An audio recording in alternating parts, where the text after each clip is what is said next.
자, 목요일에 만나는 부동산 읽어주는 여자 정세윤 팀장님 바로 모셔보겠습니다. 어서 오십시오. 안녕하세요. 부동산 읽어주는 여자 정세윤입니다.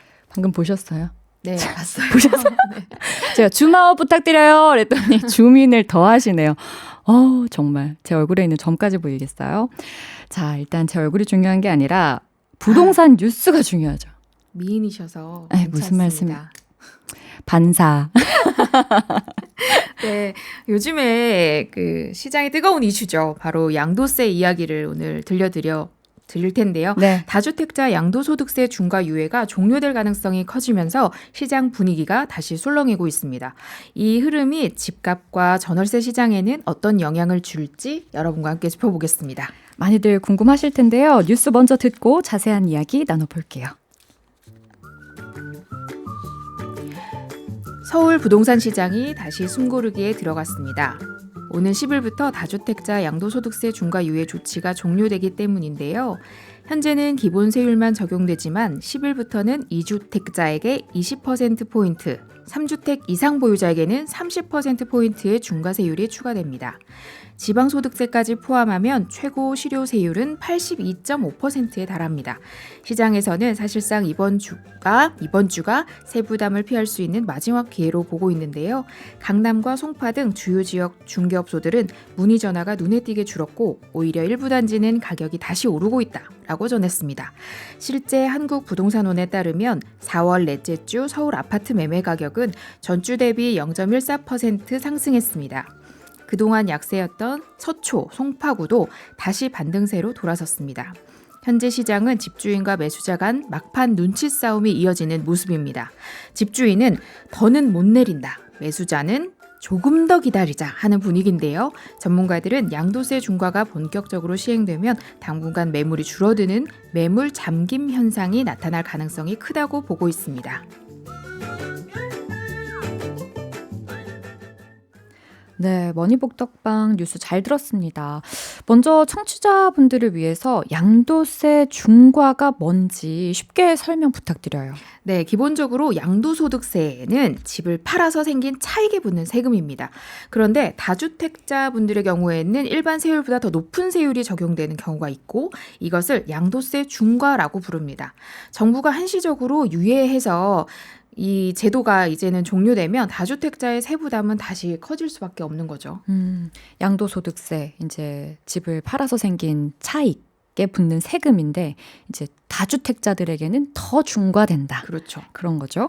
그렇다면 실제 시장은 어떻게 반응하고 있습니까? 일부 지역에서는 매물을 서둘러 내놓는 움직임이 보였는데요. 네. 특히 세부담이 크게 늘어날 수 있다고 판단하는 다주택자들은 세제 변화 전에 거래를 마치려는 심리가 강합니다. 다만 규제 지역이거나 또는 거래 조건이 복잡한 곳은 실제 매도까지 이어지기까지의 시간이 조금 걸릴 수 있어 보입니다. 네, 그러니까 매물이 늘어날 가능성은 있지만 단기간에 일괄적으로 막 매물이 쏟아지진 않을 거다 이렇게 보고 있는 거군요. 네, 맞습니다. 매물이 늘어도 실제 거래가 성사되려면 가격이라든지 대출, 실거주 요건 같은 변수가 다 맞아야 되잖아요. 네. 그래서 양도세 이슈가 곧바로 집값의 하락으로 직결된다라고 단정하기는 어렵고요. 지역별로 온도차가 좀 극심하게 나타날 가능성이 있습니다. 그렇군요. 그러면 실수요자 입장에서는 지금 어떤 점을 가장 주의해서 봐야 할까요? 실수요자는 세금 변화보다도 내가 필요한 시점에 감당 가능한 가격에 들어갈 수 있는지를 먼저 판단해 보셔야 되는데요. 네. 다주택자 매물이 늘면 단기적으로는 선택할 수 있는 선택지는 좀 넓어질 수 있지만 동시에 인기 지역은 여전히 가격이 쉽게 꺾이지 않을 수 있습니다. 무리하게 추격 매수 하시기보다는 네. 금리와 대출 조건까지 함께 살펴보시는 게 중요합니다. 그래서 뭐 대출이 안 되면 그렇죠. 막 집주인분들이 돈을 빌려주시기도 하고 막 그런다 하더라고요. 뉴스 보니까. 그러니까 정말 예측할 수 없는 상황에서 별별 상황들이 다 일어나고 있는데 많이들 궁금해하시는 부분. 전월세 시장은 어떤 영향을 받을까 이거예요. 네, 그렇죠. 다주택자가 매물을 줄이거나 처분을 미루는 경우에 전월세 공급에 영향을 줄 수 있게 됩니다. 반대로 세부담을 피하려는 매도 물량이 늘면 일부 지역에서는 전세나 월세 이동이 함께 나타날 수 있는데요. 결국 양도세는 매매 시장뿐만이 아니라 임대 시장에서도 파급력이 있는 정책입니다. 네. 또 청취자분들께서 또 궁금해하실 부분이 그러면 지금이라도 빨리 팔아야 하나? 이 부분일 텐데요. 네, 그 판단은 주택을 가지고 계시는 수, 보유 기간이라든지 어느 지역인지 향후 거주 계획에 따라서 완전히 달라질 수 있는데요. 다주택자이시라면 세금 시뮬레이션을 먼저 실행해 보시고 네. 실거주 목적이 강한지 아니면 투자 목적이 강한지도 선택적으로 좀 구분을 하셔야 됩니다. 단순히 뉴스만 보고 움직이기보다는 지금 내 상황에 맞는 절세 전략을 세우는 게 가장 중요하겠죠. 맞아요. 같은 정책이라도 지역에 따라 또 개개인에 따라 너무 많이 달라지는 부분들이 있으니까요. 네.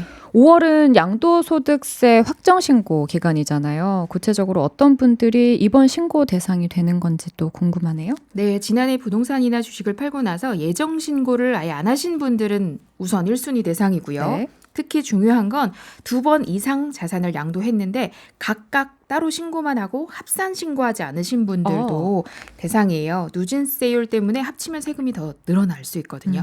이번 6월 1일까지 반드시 확정 신고를 하셔야 합니다. 홈택스 이용하시면 집에서도 간편하게 인터넷으로 온라인으로 하실 수 있습니다. 네.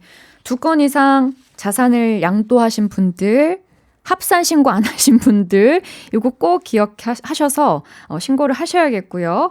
오늘 머니 복덕방 뉴스 잘 들었습니다. 앞으로도 시장 변화와 생활에 꼭 필요한 부동산 세금 정보 계속해서 부탁드릴게요. 좋은 말씀 감사합니다. 감사합니다. 지금까지 부동산 읽어주는 여자 정세윤의 머니 복덕방이었습니다.